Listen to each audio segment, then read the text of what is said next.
I never thought a bank account would almost end my relationship. Like, seriously.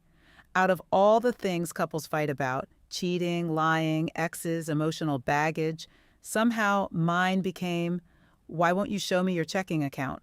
And honestly, the whole thing made me feel insane. My name is Nia. I'm 25, independent, black, raised by a mother who believed privacy was survival. And 5 months ago, I started dating a white guy named Caleb, who apparently thought financial transparency was a love language. At first, it didn't seem weird. Actually, he was charming, very charming. Funny in that effortless way where you don't even realize you've spent 6 hours talking until the sun starts rising.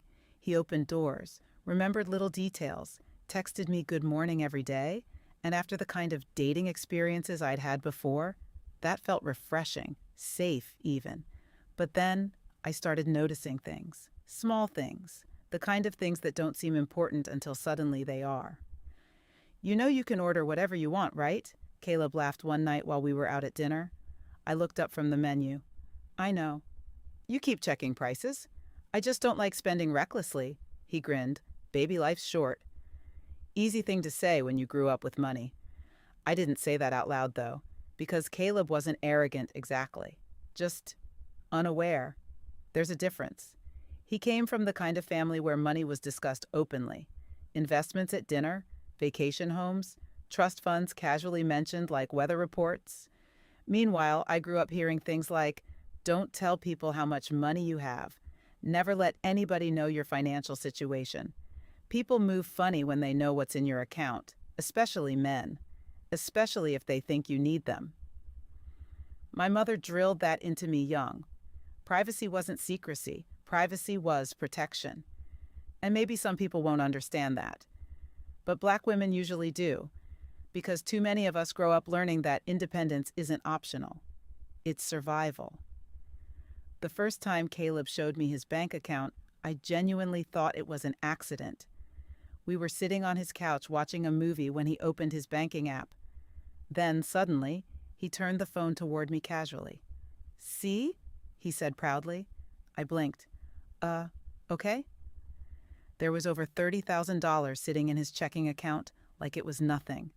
I honestly didn't know what response he wanted from me. Congratulations. A standing ovation. You save really well, I said finally. He smiled. My dad taught me young. Then he kissed my forehead and went right back to the movie like that interaction was completely normal. Meanwhile, I sat there thinking, why would you show somebody that? After that, he started bringing money up a lot. Not aggressively, not even maliciously, but enough for me to notice. How much is your rent?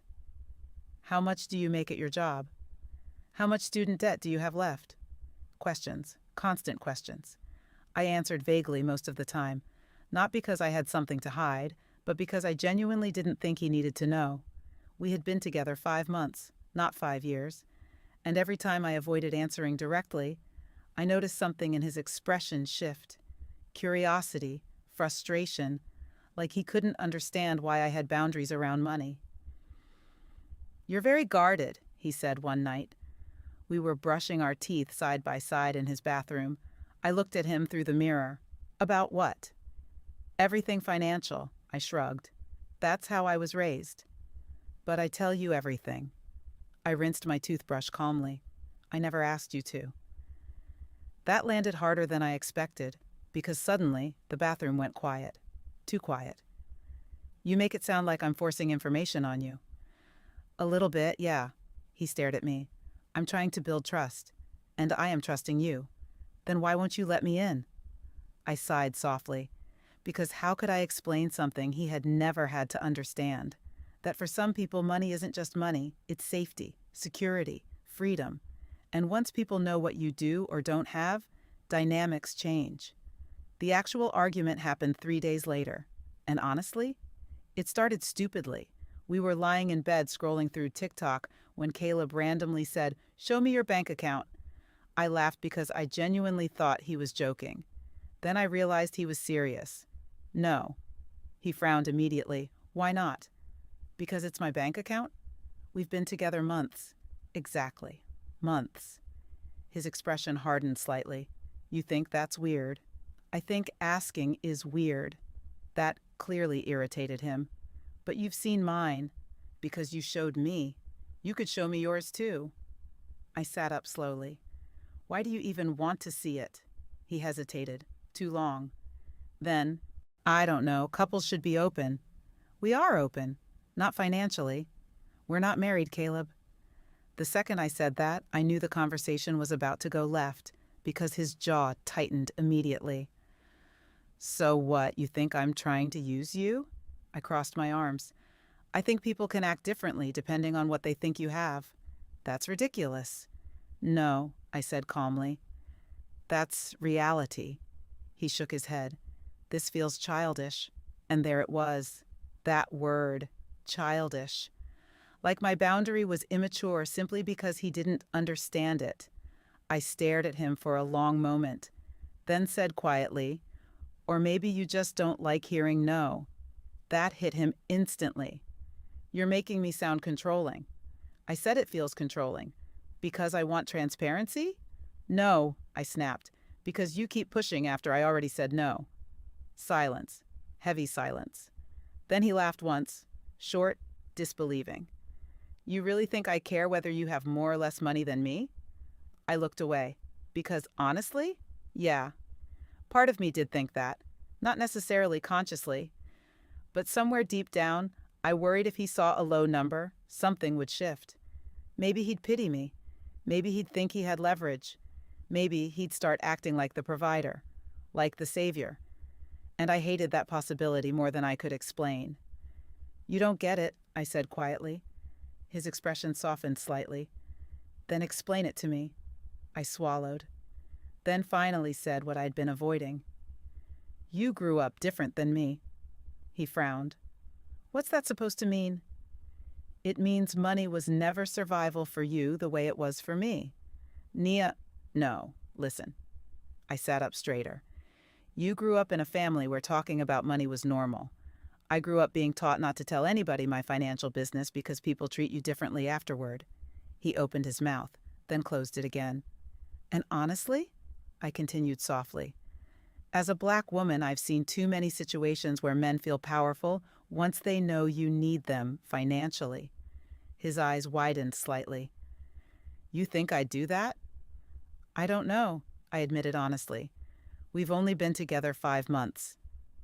That hurt him. I saw it immediately. You really don't trust me. That's not fair. Then what is this? This is a boundary. He stood up from the bed abruptly. No, this feels like punishment for things I haven't even done. I rubbed my forehead. God, why was this becoming such a huge thing? I'm not accusing you of being a bad person. Then why am I being treated like one? Because you won't drop it. The room went silent again, and suddenly I realized this argument was no longer about a bank account. It was about control, about perspective, about two people raised completely differently, trying to understand each other and failing miserably. You know what bothers me most? I asked finally. Caleb looked exhausted now. What? That you keep acting like access equals intimacy. His brows furrowed. What does that mean? It means just because someone loves you doesn't mean they owe you every private piece of themselves. He stared at me quietly, then sat back down on the edge of the bed. I just wanted to feel closer to you. And for the first time all night, he sounded genuine instead of defensive. My anger softened slightly. I get that. Do you? Yes, I sighed. But closeness doesn't happen because you force somebody past a boundary. He looked down at his hands, and finally, he got quiet, the kind of quiet people get when they're actually thinking instead of waiting to argue back. A few minutes later, he said softly, My mom and dad shared everything. I nodded slowly. My mom shared nothing. A sad little smile pulled at his mouth. Maybe we're both normal, just different normal. That tension in my chest loosened a little. Exactly. He leaned back against the headboard. So you're seriously never showing me your bank account? I laughed despite myself. Not anytime soon. He shook his head dramatically. You're stubborn. And you're nosy. That finally made him laugh. Real laugh. Not angry laugh.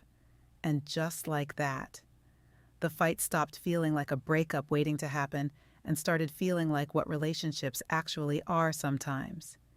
Two people learning where the other person comes from, even when they don't fully understand it yet. Do I think I was wrong? No. Honestly, I still don't. 5 months is not marriage, and I don't think love means surrendering every boundary just to prove you care. But I also don't think Caleb was evil. I think he genuinely saw openness as connection, while I saw privacy as protection. Neither of us were trying to hurt each other. We were just carrying different life experiences into the same relationship. And maybe that's the real challenge of dating someone from a different background. Not race by itself, but perspective, the invisible stuff, the things nobody sees until conflict drags them into the light.